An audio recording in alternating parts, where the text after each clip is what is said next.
네, 우리 한번 보면요, 여러분 많이 혹시 보셨는지 모르겠어요. 이거가 이번 월드컵에서 어떤 나라냐면요, 이 나라가 퀴라소라는 나라입니다.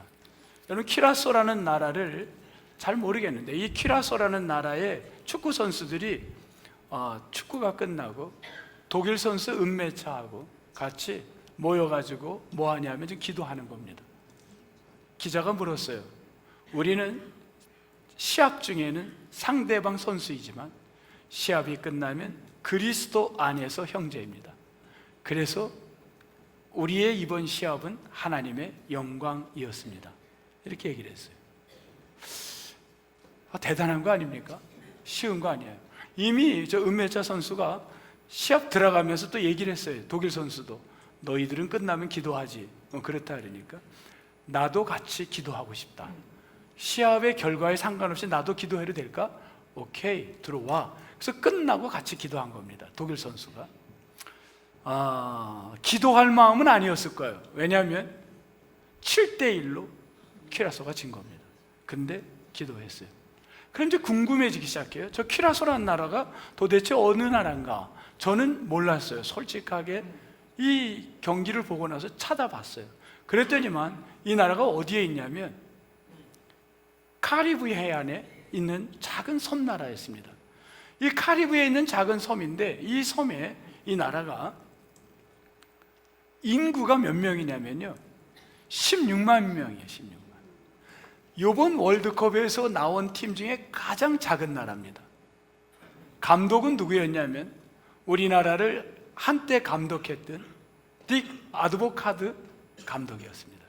이분이 최연장자 감독이었어요. 이번 월드컵 팀 전체 최연장자였습니다.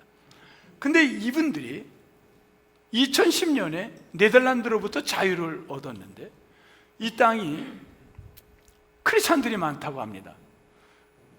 본인들이 월드컵에 나간 것이 기적이랍니다. 그렇겠죠. 16만 명. 연습장도 별로 없어요.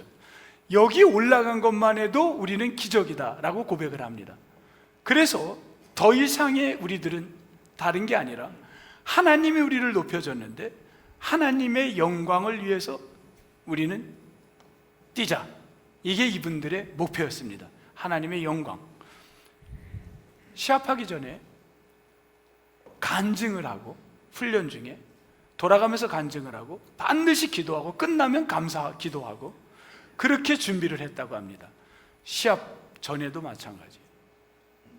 에콰도르하고도 0대 0이었어요. 굉장했어요.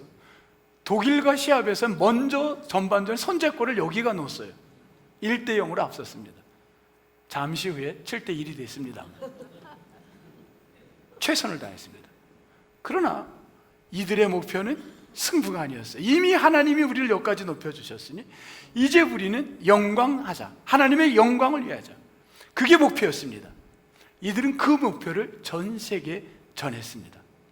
여러분, 인생의 목표가 어디에 있나요?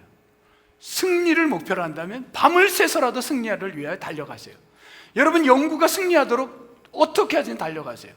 그러나 여러분의 일이 영광이 되기를 원한다면 하나님의 영광을 위해 뛰시기를 주의 이름으로 축복합니다. 여러분, 인생의 목표를 어디에 두고 사시겠습니까? 저는 가장 가치 있는 목표, 그 목표는 뭘까? 그걸 오늘 본문 안에서 찾으려고 합니다. 오늘 우리에게 주신 출애굽기 13장 본문에서 우리가 갖고 가야 될 목표, 이 목표를, 가치를 여러분이 발견해서 그것을 갖고 이 여름철 붙들고 나가게 되기를 주의 이름으로 축복합니다. 오늘 본문은 13절부터 시작합니다. 13절, 이스라엘 백성들, 정확히는 히브리인들, 건너온 사람들이 이제 이집트를 떠나 가나안을 향해 가는 여정의 시작입니다. 그것을 보면 한눈에 들어오는 여기 지도가 있습니다. 고센이라고 했지만 첫 시작은 라암셋에서부터 출발을 합니다. 라암셋에서 출발, 이집트에서부터 고센을 거쳐 출발하는데, 여러분 보시면 저 끝부분 가나안이 나옵니다. 가나안. 근데 저 가나안을 가는 길은 여러분 세 가지 길이 있습니다. 가장 쇼트웨이는, 지름길은 어디냐면 지도상으로 보면 어딘가요? 지중해 연안을 따라 가는 길입니다. 그게 가장 빠른 길입니다. 신명기 1장 2절에 보면 이렇게 가면 며칠이 걸리냐면 10하루길이면 간다고 나옵니다. 신명기 1장 2절에 보면 10하루길이라고 성경에 등장합니다. 10하루길이면 가는 길을 지금 얼마의 기간을 걸렸냐면 돌아 몇 년이 걸렸냐면 40년이 걸렸습니다. 왜 이렇게 어리석은 길을 갈 수밖에 없었나? 거기에 대한 이야기가 오늘 17절부터 찾아보도록 하겠습니다. 13장 17절 봅니다. 자, 바로가 백성을 보낸 후에 나가라 허락했습니다. 우리 그 부분은 다 이미 지난주 설교 끝났죠. 블레셋 사람의 땅의 길은 가까울지라도, 블레셋 사람, 자 여기 보면 지중해 연안을 지나가면 며칠이 걸린다 그랬죠. 제가 11일, 신명기 1장 2절 10하루길이면 가는데, 지중해 연안에는 어떤 부족이 자리를 잡고 있냐면 지도상에는 안 나왔는데 블레셋 민족이 자리를 잡고 있습니다. 누가 있다고요? 블레셋 민족이 있습니다. 블레셋 민족은 어떤 민족이냐면, 자 우리가 한번 찾아볼까요?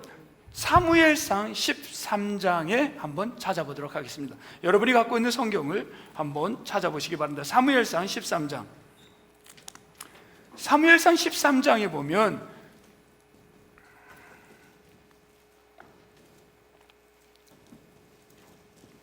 19절부터 20, 21 다 나오는데 19절부터 보겠습니다. 427쪽, 427쪽입니다.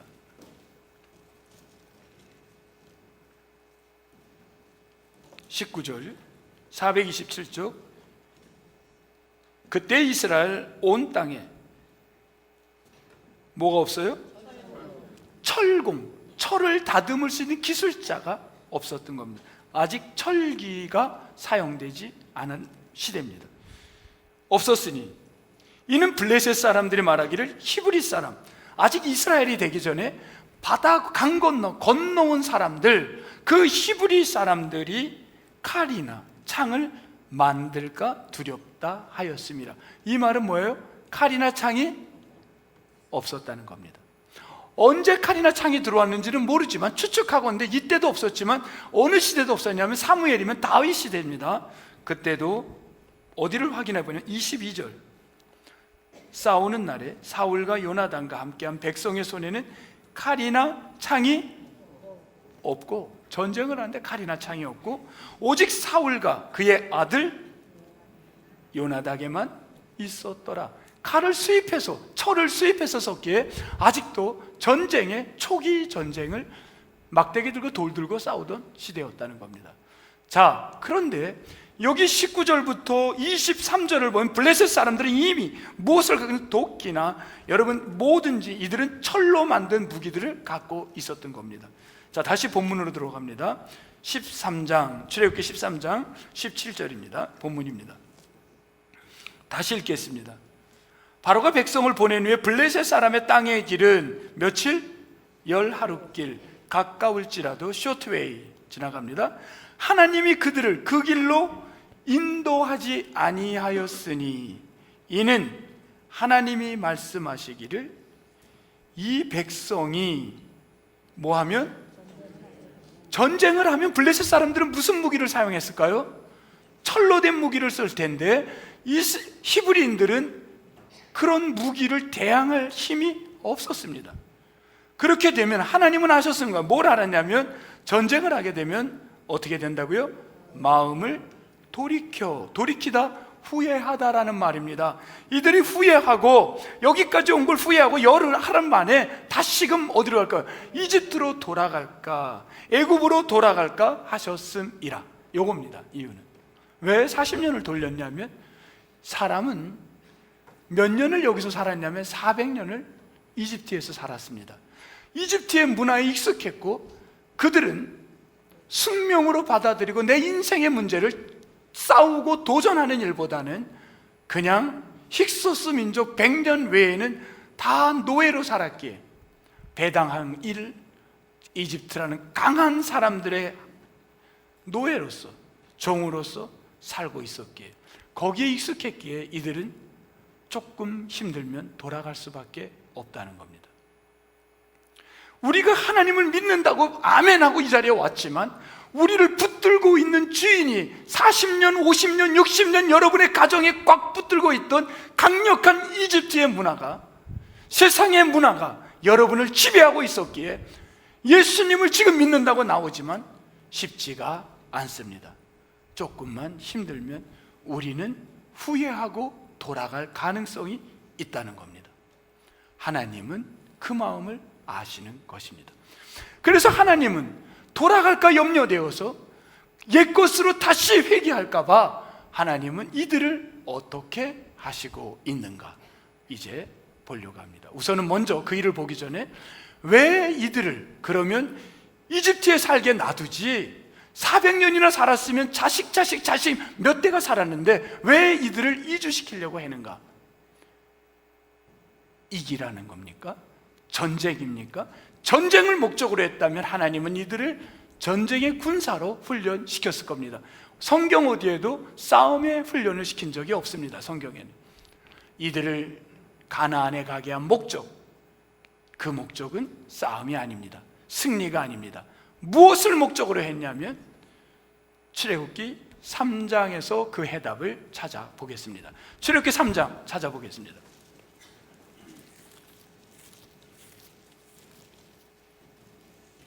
출애굽기 3장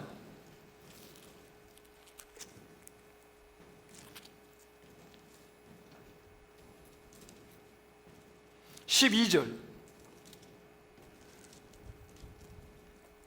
둘째 줄, 내가 그 백성을 애굽에서 인도하여 낸 후에 너희가 이 산에서 무엇하라고?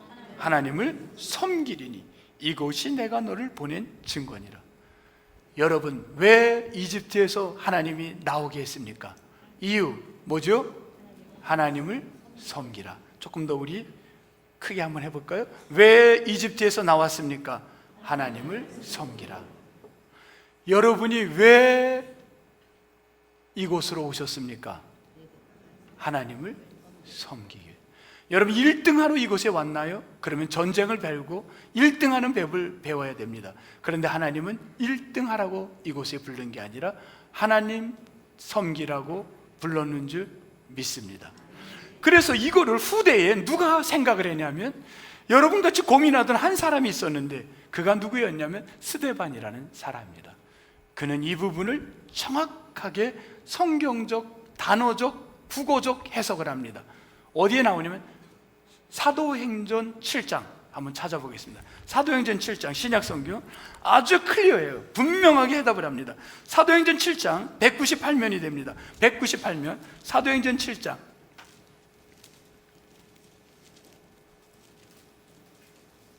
이렇게 잘 표현한 데가 없습니다. 성경에 히브리인들에 대한 표현은 이 한 단어예요.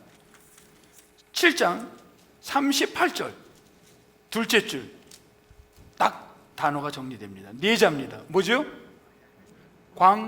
광야교회. 원어로 해석하겠습니다. 광야교회. 헬라어로 써져 있죠. 신약말은 광야교회라는 해석만큼 정확한 게 없어요. 엔테 에클레시아 엔테 에레브. 간단해요. 에는 영어의 인이에요. 테는 정관사의 더. 에클레시아 철치예요. 처치의 원어는 밖으로 불러 모은 사람들, 밖에서 불러 모은 사람들. 여러분 생각해 보세요. 여러분을 바깥에 믿지 않는 자들로부터 세상 속에 속해 있던 여러분들, 이집트의 꽉 문명에 붙들려 있던 자들, 믿지 않는 가정에 붙들려 있던 여러분들을 불러 이곳으로 모은 걸 교회라는 겁니다. 그게 에클레시아예요. 어디에? 그 교회. 변할 수 없는 교회예요. 딱 하나밖에 없는 그 교회 안으로. 여러분은 그 교회 안으로 온 거예요. 여러분은 세상에서 붙들려 있던, 세상의 이집트 안에 애굽에 붙들려 있던 여러분이 지금 이곳으로 온 겁니다. 근데 저기는 엔테 에클레시아, 또 뭐가 나오죠? 엔테 인더, 또 뭐예요? 에레모. 에레모가 광야인 겁니다. 정리합니다. 두 단어를 정리하면 누군가에 의해요 바깥에 있던 사람들을 불러서 어디로 모았냐면 광야로 모은 겁니다. 요게 누구예요? 히브리인들인 겁니다. 그들을 가리켜 스데반은 그냥 온 게 아니라 그곳 자체가 교회라고 본 거예요. 이집트 사람들, 이집트 안에서 나온 40년의 생활을 뭐로 보고 있냐면 교회로 보고 있는 거예요. 광야 속에 드리는 교회로 보고 있는 거예요. 그 집단을 광야 교회라는 겁니다. 교회는 뭐를 하는 겁니까? 전쟁하는 데가 아닙니다. 1등하는 데가 아니에요. 교회는 무슨 일을 하냐면 성막을 져야 되고, 그 교회 안에서는 뭘 해야 됩니까?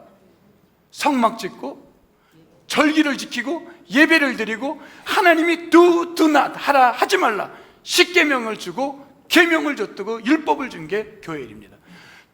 출애굽기 말씀을 보면요, 광야 40년의 삶은 어떻게 하면 전쟁에서 이기니, 싸움에서 승리하니가 나오지 않습니다.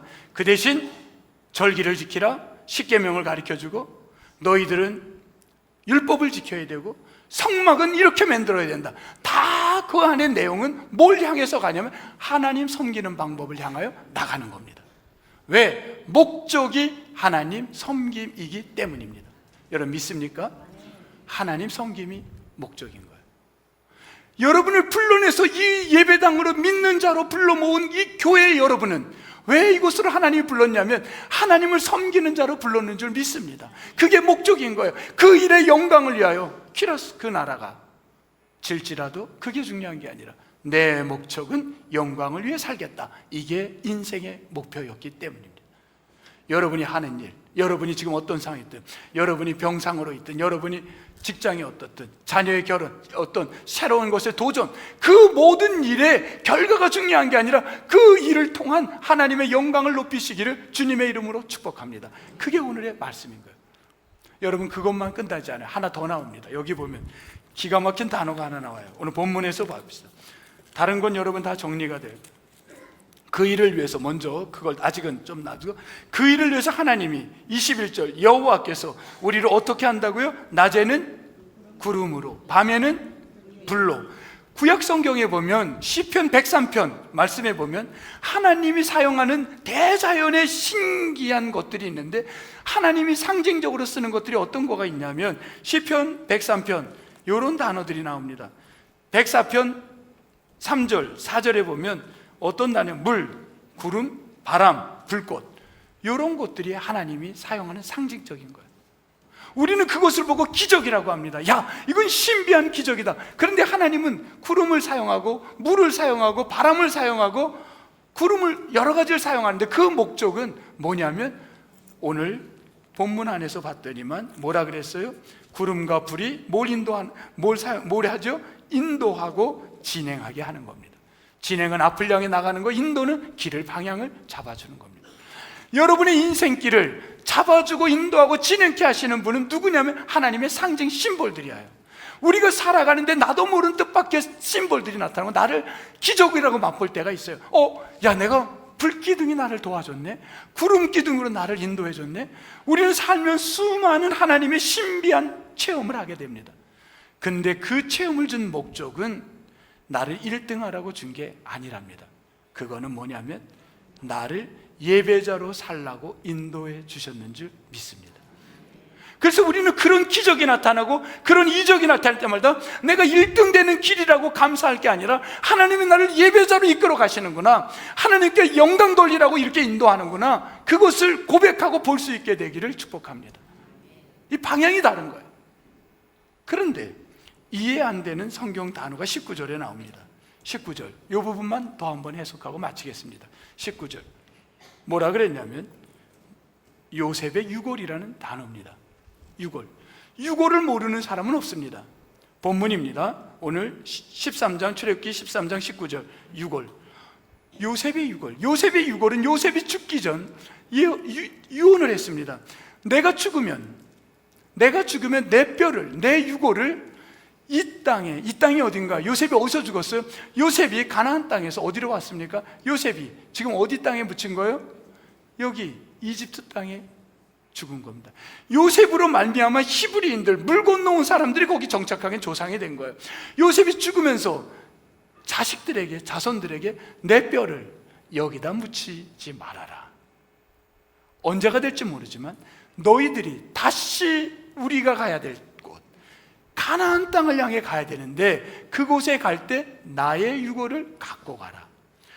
그 요셉은 죽으면서 뭘 염려하냐면 혹시라도 우리 후손들이 여기가 좋다고, 세상에 강력한 이집트의 문화가 좋다고 거기에 안주할까 봐, 400년 살면 4대 5대째가 살면 거기 문화에 그대로 익숙해지고 세상 문화에, 믿지 않는 문화에 그대로 살까 봐 마지막 자손들에게도 죽으면서 유언을 남긴 게 뭐냐면, 내 뼈를 너희들 가야 될 때 왔다, 그 땅에 묻어라. 강력한 후손들을 향한 가야 될 목적과 방향을 주신 건 줄 믿습니다. 그걸 주신 거예요. 여러분, 지난주 7월 4일 미국은 독립기념 250주년을 맞이했습니다. 이날 미국은 250주년을 맞이하면서 뭐를 했냐면, 필라델피아, 거기서 1700 몇 년이죠. 이때 이분들이 뭐를 했습니까? 미국 독립 13개주가 독립을 했습니다. 그때 250년 전, 지금부터 250년 전이 나오죠, 연도가. 그때 미국 독립 기념을 한 거야. 7월 4일 날 필라델피아에서 13개주가 시작이 돼서 그거를 기념하면서 독립 250주년에 뭐를 했냐면 요거를 했습니다. 뭐였죠? 저게 타임캡슐입니다. 타임캡슐을 해서 필라델피아 8시, 오전 8시 30분, 야, 이때 우리가 이 시간에 250년 전에 우리의 선조들이 여기서 미국 땅을 독립을 하고 우리가 선언했던 그 시간을 기억하며 타임캡슐에다가 물건들을 집어넣습니다. 이걸 오픈하는 개봉은 언제냐면 앞으로 250년 후, 앞으로 250년 후 500년이 되었을 때 오픈하자. 그때가 언제예요? 한 분도 가지 마시고 그때까지 살아계시길 바랍니다. 뭐가 오픈되는지. 그 500년 되었을 때 이들이 집어넣었던 물건은 이런 거였습니다. 어떤 거였냐면 고래뼈. 250년에 고래는 사라질지 모르는 겁니다. 고래뼈. 또 그 다음에 제가 다 외울 수가 없어서 이거는 적어놨습니다. 네, 천연 다이아몬드, 그리고 아이폰 17, 지난해 나온 최고, 여권, 인간의 DNA 그거를 탁 어떻게 캡슐 안에 넣었나 봐요. 동물뼈, 바다의 모래, 특이한 건 911, 9.11 사건, 무너진 잔해 조각 넣었습니다. 뭐 이것 말고 200여 종이 다 들어갔습니다. 그래서 생각을 해봤어요. 우리나라는 안 했나? 요게 50년 전에 200주년, 지금 250주년인데 200주년에 한 번도 묻은 적이 있어요. 50년 전에. 그때는 뭐가 들어갔냐면 미국이 성경책을 넣었습니다. 요번에 성경을 뺐어요. 시대를 보는 거야 지금. 우리나라는 타임캡슐을 묻은 적이 있나 없나요? 우리나라 응? 묻었나? 32년 전에 우리도 묻었습니다. 32년 전 수도가 서울이라는 곳에 됐는 걸 기념하는 600년이 되었을 때, 그게 언제냐면 1994년 11월 29일 수도 600년 기념, 서울이 수도가 된 걸 기념해서 어디다가 묻었냐면 서울 중구 퇴계로 34번지 한옥마을이라는 데가 있다고 합니다. 혹시 여기서 살다 오신 분 있나요? 가보신 분 있어요? 여기? 네, 가보신 분들. 네. 여기에다가 우리는 스케일이 커. 미국은 200종? 그거 갖고 안 돼. 600종 집어넣습니다. 32년 전. 우리는 언제였냐면 미국은 250년 후에 열어본다는데 우리는 그거 갖고 안 돼. 우리는 앞으로 400년 후 열어봐. 1000년이 되면 열자. 서울 수도 1000년 기념, 그때 오픈하겠다. 그리고 집어넣습니다. 몇 개월 전에 600종의 종류를 집어넣습니다. 내용, 어떤 걸 집어넣냐면 우리나라는 그 안에 들어간 게 이런 겁니다. 담배, 좀 달라 차원이. 고래뼈에 관심 없어. 우리는 좀 담배, 의족, 남녀 수영복. 요건 모르겠어요. 왜 남녀 수영복을 넣는지. 그 다음에 워드 프로세서, 신용카드, 과태료 스티커, 작물 씨앗, 인공심장, 상품권, 운전면허증, 공무원 월급 증명, 무선전화기, 화토, 복권, 삐삐, 안경, 뭐 이런 걸 집어넣습니다. 그리고 앞으로 400년 후에 열겠다고 했고 32년이 지났으니까 몇 년 있어야 돼 더? 응? 어쨌든 이거 여는 날 박수 한번 보내시기 바랍니다. 왜 이 타임캡슐은 했을까요? 타임캡슐이란 정리해 보겠습니다. 타임캡슐 뭡니까? 기억의 상자입니다. 그렇지 않습니까? 타임캡슐은 기억상자예요. 왜 기억을 상자 속에서 집어넣습니까? 과거의 것들을, 지금의 것들을 후대의 사람들에게 뭔가를 심고 싶은 거야, 남기고 싶은 거야. 우린 이렇게 살았다, 이런 시대에 살았다, 우린 이걸 사용하며 살았다는 걸 후대, 우리도 모르는 후손들에게 전해주고 싶은 인간이 갖고 있는 마음입니다.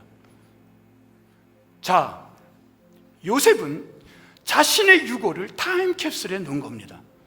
400년 후가 될지는 몰랐지만, 언젠지 몰라도 우리 조상들이 반드시 이 땅이 우리 땅이 아니다, 여기는 잠시 거쳐갈 곳이지 살 수밖에 없고 쫓겨나서 내가 죽을 뻔해서 와서 정착한 거지, 여기가 우리 땅이 아니야. 우리 땅은 하나님이 선조가 아브라함 때, 이삭 때, 야곱 때 약속했던 우리에게 준 사명이 있어. 가나안이야, 하나님을 섬기는 곳이야. 그리로 가야 돼. 그거를 후손들에게 남기고 싶은 타임캡슐이었습니다. 그 뼈를 남긴 겁니다. 자, 여러분은 자녀들에게 무슨 타임캡슐을 남기겠습니까? 화토? 담배? 뭘 남기겠습니까? 교회는 성경학교가 어제부터 오픈했습니다. 지금 시대는 예배 드리기가 쉽지 않습니다. 옛날에는 그냥, 여러분 기억나세요? 북만 쳐도 애들이 쫓아왔어요. 옛날 성경학교 때는요, 꿍꿍 선생님들이 앞에서 북 치고 가면 애들이, 동네 애들이 와, 야 너 어떻게 왔니? 그냥 북 따라왔어요, 소리 듣고. 그렇게 해서 교회 왔던 경험 있는 사람 손 들어보세요. 북 소리 듣고 성경학교 때. 없어요? 아니 솔직히 들어봐요. 그냥 왔어요. 그냥 북 소리 듣고 오지 않았습니까 여러분? 아니 맞아요, 틀려요? 아니라고? 그렇죠. 북소리 듣고 간 적 있죠? 꽝 치면 그냥 왠지도 모르고 간 거예요. 끌려갔어요. 그렇게 역사했어요. 볼 게 없고 볼 게 아무것도 없었으니까. 저가 아까 불렀던 노래, 흰 구름 뭉게뭉게를 지금 불렀지만 난 사실 모르는 노래였다는 사람 손 들어보세요. 여러분, 이거 아는 사람이 요즘 사람 모릅니다. 요즘 성경학교 주제는 이런 노래 안 합니다. 어떤 노래 하면요, 입은 안 벌려. 그냥 율동만 해. 노래가 없어. 그냥 율동만 하면 돼요. 앞으로 이제 50년 후에 아이들은, 여러분, 우리 후손들의 누군가가 강대상에서 말씀을 증거하든 교사가 되든 할 때, 여러분이 성경학교 교가 한번 불러보겠습니다. 근데 우리는 흰 구름, 왜? 제 머릿속에 50여 년 전에 배웠던 건 그거였습니다. 제 타임캡슐 안에 들어있는 건 흰 구름 뭉게뭉게 매암이 매암, 이게 머릿속에 있었던 겁니다. 이게 지금 우리의 삶을 버티게 했고, 힘들고 어려워도 견디게 했고, 그리스도를 믿게 했고, 구원은 예수님밖에 없다는 신앙을, 타임캡슐을 줬던 겁니다. 다음 세대들은 너무 힘들어요. 지금보다 더 힘들어요. 북소리 듣고 오는 시대가 아닙니다. 설교를 길게 할 수도 없어요. 왜? 쇼츠라는 게 나와서 짧게 끝나야 돼요. 이런 시대 아이들에게 뭘 어떻게 남기겠습니까? 목회자들은 여름이 되면 참 근심을 합니다. 그렇지 않아도 힘든 이때 자칫 잘못하면 휴가라는 멋진 단어가 신앙을 잘못, 우리를 편하게 만들 수 있기 때문입니다. 어떤 일이 있어도 변할 수 없는 가치, 영광과 예배라는 가치를 잃게 만들 수 있기 때문입니다. 여러분, 여러분의 자녀들, 후손들, 우리 공공의 다음 세대들에게 어떤 가치를 남기겠습니까? 힘든 세상은 더 지금보다 어려움이 있을 텐데 그 시대에 어떻게 사는 것을 전해주고 싶습니까? 뭘 타임캡슐 안에 담아서 200년 후, 300년 후에 전하고 싶습니까? 저는 신앙의 가치를 여러분 선조들 가운데, 이 가운데 다는 아니지만 그래도 몇 분의 어른들은 나에게 남겨놓은 가치가 있어 오늘 힘들고 너무 어려워도 이 자리에 고통스럽고 힘들어도 주님께 나와 예배하고 있는 겁니다. 안 올 이유가 많아도, 못 올 이유가 많아도 이 자리에 온 거는 그들의 신앙 가치가 내 안에 타임캡슐로 남아있기 때문입니다. 여러분, 이 가치를 우리 공동의 모든 사람들에게, 대한민국의 후손들에게, 전 지구의 후손들에게 넘겨주는 여러분 모두가 되시기를 주의 이름으로 축복합니다. 하나님, 우리 속에, 우리 가족 속에, 자녀 속에, 문화 속에, 우리 다음 세대 속에 남겨줄 것이 무엇인가요? 예배의 가치, 영광의 가치 꼭 전달하게 도와 주옵소서. 예수님 이름으로 기도합니다. 아멘.